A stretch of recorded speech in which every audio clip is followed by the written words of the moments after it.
So, any questions? You just keep on reading. Well, I can, because I have another folder.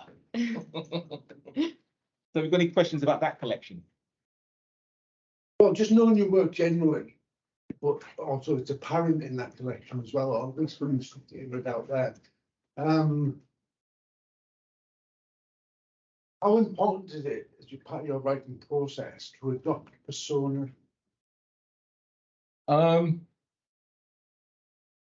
It's not important at all. It's about the outcome, right? I'm very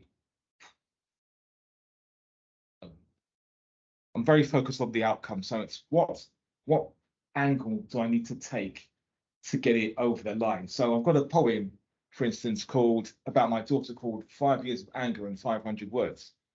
And it took me, it's only 500 words long, and it took me 5 years to write. And it was because of my daughter's dyslexic and what she went through. I was pulling my hair out. And so I tried it, in my voice. I tried it from, an alien's voice. I tried so many different angles. And then in the end, I wrote it as if I was somebody like her. But there's little elements of truth in all writing that I do. But there's how much the percentage will always vary. But as long as I can get the message across that I want to get across. So yeah. It sounds like there's certain characters or personae or figures who sort of claim you or you claim in the process of trying to articulate something, like the Wesley Snipes one. Yeah. That it becomes that vehicle, doesn't it? Yeah. Expressing something. And I think, I was fascinated by the sort of snippets of, I guess, family history and that come in through the collection. So there was one about First World War and a sort. Oh yeah. There's one. Well, the one about the First World War. The reason why I'm not reading that one, not because it's long. It's 3 voices in that. So I know a guy from Togo, and he told me that I can't remember, Second World War. I think the first deaths were in Togo. And so that really sparked, because I've never heard of that before. And then there's you look for monuments to ethnic minority soldiers. There aren't any. There's more monuments to cats and dogs and horses, who died in military battle than there are to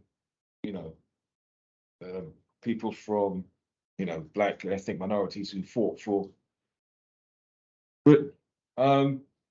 So I wanted to get that across, and the only way I could get that, because that one took me a long time to write. It's like I had to go for 3 voices. I go like, okay. So I started off with the Winston Churchill phrase, we'll fight them on the beaches, etc. Then you go to more and more extremes, and in that particular one, I say like, okay, well, I've heard rumors from my grandparents. The character says that he's heard rumors from his grandparents about, that black people like fought in the war, but like there's no monument, so it's not written down. It can't be true. My grandfather must be senile. So yeah, one of my driving forces is, like I said earlier, there was, my favorite subject growing up was history, and then you go to do like O levels, etc. And it's not, people who look me up in the syllabus, and then I went to Sierra Leone, where my dad's from, and I went into the bookshop, and there weren't many books there. So that inspired me, like, okay, do you know what? If I don't write my history and the history of people who look like me, then who is going to do it? And it's as simple as that, really. You know, so if something resonates with me and I haven't seen anybody covering it, then, or I think I can cover it in a different way, then I'll go for it. Especially as a, you know, especially I feel it's very important, like stuff like, you know, if I say to you, you know, okay, there are more monuments to like horses, cats and dogs, you know, who died in the war than there are to, you know, ethnic minorities who fought for Britain, you know, I've got to write about that. Did some research on the Asian. I think you did some research on that as well. Yeah, yeah, but he is, I'm working on that now. It's Dunkirk. It's always of the you know, in films, get people evacuated. You never see a colored face. There's a film made recently. They had one Sikh. There was a hell on, but they put a Sikh in there. But there's a company that was the animal transport. They're all Muslims. They're all from what is now Pakistan, Punjab. And about 300 of them were sort of evacuated from Dunkirk.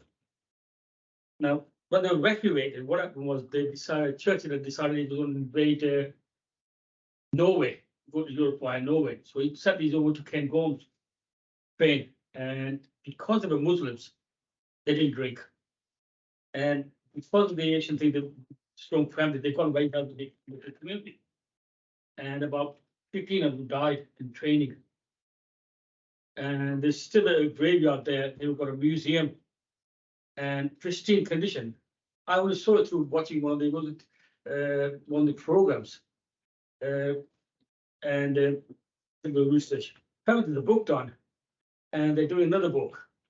I've got in touch with the guy called Angus. He's in charge of the museum, and hopefully, I'm hoping to go in by August. There's one book on. There's a novel on. But this is something that's been completely left out, written out, not the Asian face anywhere. I do a lot of reading, and you've got to really find the books about that sort of information. It's not easy because they're not there. One of the things that I wanted to do about writing was, how Bob Reeves were on the road, was the fact that I spent a lot of time in libraries. There's very few Asian names, and I'm talking about Hindus, Muslims, Sikhs, or whatever. Where we get read in, very, very few books on sort of the, you know, by Asian writers. And one reason I started writing was if I could do it, like somebody really said, yes, I could do better than that. And hopefully the kids will take up. One of the things I've discovered since actually is that I have I've been privileged enough to know some of the life in Pakistan. I was 10 years old when I came in, and I had the privilege of getting education. So I could write something.